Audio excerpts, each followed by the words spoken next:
नमस्कार प्यारे साथियों। So once again welcome to back my YouTube channel weekend end classes में आपका एक बार फिर से स्वागत है। साथ ही बात करेंगे आज की इस वीडियो में जो सर्कल का हमारे पास में मेन पॉइंट क्या होगा उसके बारे में बात करने वाले हैं। तो यहाँ से आपका इंपॉर्टेंट क्वेश्चन बन सकता है, एक नंबर आपका यहाँ पे क्वेश्चन बन सकता है, तो उसके बारे में बात करने वाले की तो क्या कंसेप्ट होता है सर्कल का, कि क्या पॉइंट होते हैं उनके बारे में यहाँ पे बात करने वाले। तो सबसे पहले देखो हमारे पास में यहाँ पे आ रहा है कि जब भी आपके पास में सर्कल का नाम आए तो सर्कल आपके सामने कब बनता है कि कितना रेडियस उसका लेना चाहिए।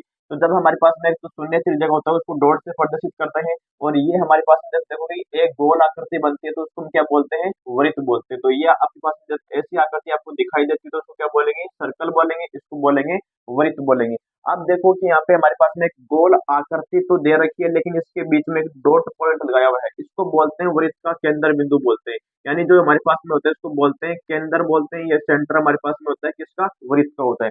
और यहाँ पे देखो ये हमारे पास में केंद्र था, केंद्र से जो ये दूरी होती है इसको बोलते हैं परिधि। तो परिधि तक की दूरी क्या होती है, केंद्र से लेके परिधि तक की दूरी होती है त्रिज्या, इसको बोलते हैं त्रिज्या। की जहाँ से सेंटर से लेके और इसका जो यानी जो सर्कमफेरेंस होता है यहाँ तक जो दूरी होती है उसको बोलते हैं त्रिज्या बोलते हैं।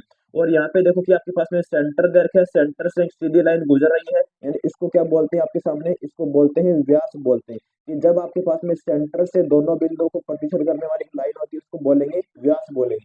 यहाँ पे देख सकते हैं आप लोग कि ये तो आपके पास में सेंटर है लेकिन यहाँ पे एक बिंदु यहाँ पे प्रतिच्छेद कर रहा है और एक बिंदु यहाँ पे प्रतिच्छेद कर रहा है, तो इस वाली पॉइंट को बोलेंगे, यानी कि इसको बोलते हैं कि जीवा बोलेंगे। तो यहाँ पे आपके पास में क्या बन गई, जीवा बन गई।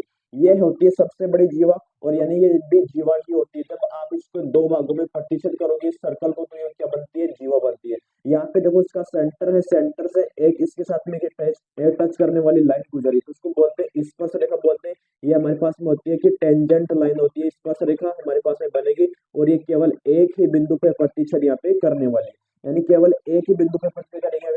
यहाँ पे सेंटर है, सर्कल के किसी भी बाउंड्री पे आप एक टेंजेंट ड्रॉ कर दो तो वो इसकी कहलाएगी स्पर्श रेखा कहलाएगी। यहाँ पे देखो सेंटर था, सेंटर से हमारे पास में एक लाइन इसके दो भागों में खंड कर रही है, यानी आगे भी गुजर रही है और आगे भी जा रही है, तो इसको बोलते हैं छेदक लाइन। ये हमारे पास मतलब छेदक रेखा बोलते हैं इसको, जो ये रेखा के सामने बनेगी इसको बोलेंगे छेदक रेखा बोल पाएंगे। तो इस प्रकार से ये होता है कि वृत्त का केंद्र ये वृत्त होता है, ये इसका केंद्र होती है, त्रिज्या होती है, व्यास होता है, ये जीवा होती है, स्पर्श रेखा, और ये हमारे पास में छेदक रेखा होती है। अब यहाँ पे आपके सामने दे रखा ये पॉइंट है कि जो वृत्त की जो परिधि होगी उसका मान हमारे पास में क्या होता है, कि सर्कल की परिधि होती है उसका मान हमारे पास में होता है कि 2 पाई r होता है। ये आपको याद रखना कि वृत्त की परिधि का मान क्या होता है, 2 पाई r होता है।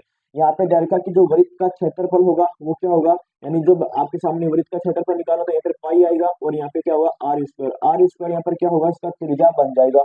तो 2 पाई r वृत्त की परिधि होगी, वृत्त का क्षेत्रफल क्या होगा, पाई r स्क्वायर होगा। और यहाँ पे ध्यान रखा कि जब आपके पास में वृत्त का त्रिज्यखंड का क्षेत्रफल क्या होता है, मतलब इसकी दो त्रिज्याओं के द्वारा काटा गया खंड क्या होता है, त्रिज्यखंड, यानी इसमें घेरा गया जो एरिया होगा वही क्या कहलाएगा, त्रिज्यखंड कहलाएगा। तो इसका जो क्षेत्रफल होता है वो हमारे पास में सूत्र क्या होता है, इसका होता है कि थीटा बटा 360 होता है। यहाँ पे लगाएंगे थीटा बटा 360 गुणा यहाँ पर आएगा कि पाई r स्क्वायर आएगा। यानी कि ये थीटा क्या होता है कि यहाँ पे जो एंगल बनाया होगा कि दो त्रिज्याओं के बीच में कितना डिग्री का एंगल होगा वो होता है थीटा, और बट्टा 360 आएगा गुणा पाई r स्क्वायर। यहाँ पे याद रखना है कि त्रिज्यखंड का एरिया निकालेंगे तो ये सूत्र आपको अप्लाई करना पड़ेगा, इसके अनुसार निकाल सकते हैं। आप यहाँ पे देखो कि एक सर्कल बनाया हुआ है, सर्कल का सेंटर हमारे पास में यहाँ पे डायरेक्ट है, और ये जीवा के द्वारा एक खंड काटा गया है, इसको बोलते हैं वृत्तखंड बोलते हैं। जब आपसे पूछा जाए त्रिज्यखंड क्या होता है तो त्रिज्या के द्वारा काटा गया खंड क्या होता है, त्रिज्यखंड होता है। और वृत्त की जीवा के द्वारा काटा गया खंड क्या कहलाता है, वृत्तखंड कहलाता है।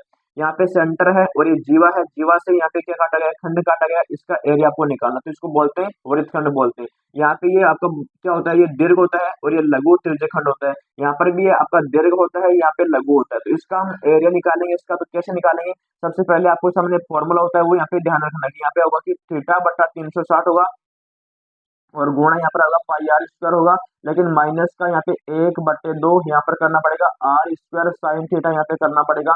यहाँ पे ये होता है वृत्तखंड का क्षेत्रफल, यानी थीटा बटा 360 गुणा पाई r square minus 1/2 r square sine theta. मतलब देखो यहाँ पे सेंटर था, सेंटर से मैंने इसको मिला दिया यहाँ पे, तो ये आपके सामने पूरा ही त्रिज्यखंड बना था। त्रिज्यखंड में से हमारे को इस वृत्तखंड का क्षेत्रफल निकालना है, तो इस पूरे त्रिज्यखंड में से आप इस ट्राइंगल का क्षेत्रफल माइनस कर दो, तो ट्राइंगल का होता है 1/2 r स्क्वायर साइन थीटा। ये किसका होता है क्षेत्रफल, वृत्तखंड का, थीटा बटा 360 गुणा पाई r square minus 1/2 r square sine theta. ये वृत्तखंड का क्षेत्रफल होता है, याद रख लेना। यहाँ पे दे रखा है कि हमारे पास में चाप की लंबाई कैसे निकालेंगे, तो ये हमारे पास में सर्कल दे रखा है, यहाँ पे एक पॉइंट दे रखा है, यहाँ पर भी एक पॉइंट दे रखा है, इसके भी इसकी जो दूरी है वो कैसे निकालेंगे, चाप की लंबाई का सूत्र हमारे पास में क्या होता है। तो यहाँ पे ध्यान रखना कि जो आपके सामने होगा कि थीटा बटा 360 होगा, यहाँ पे आएगा थीटा बटा 360 गुणा यहाँ पर क्या आएगा कि 2 पाई आर आएगा, क्योंकि इसका जो वृत्त की परिधि होती है वो हमारे पास में 2 पाई आर होती है। तो थीटा बटा 360 गुणा 2 पाई आर, इस वृत्त का क्या होगा, चाप की लंबाई आपके सामने निकल के आ जाएगी। इस प्रकार से जो भी आपका कंसेप्ट था सर्कल का, मैंने जो सूत्र था आपको याद करवाया, और जो भी कॉन्सेप्ट है, जो भी टॉपिक है, 1 नंबर में जो आपका कवर होने वाला है उसको आप लोग इस प्रकार से देख सकते हैं। उम्मीद करता हूँ समझ में आया होगा। तो प्यार सपोर्ट बनाए रखिए। Thank you so much, love you all, जय हिंद।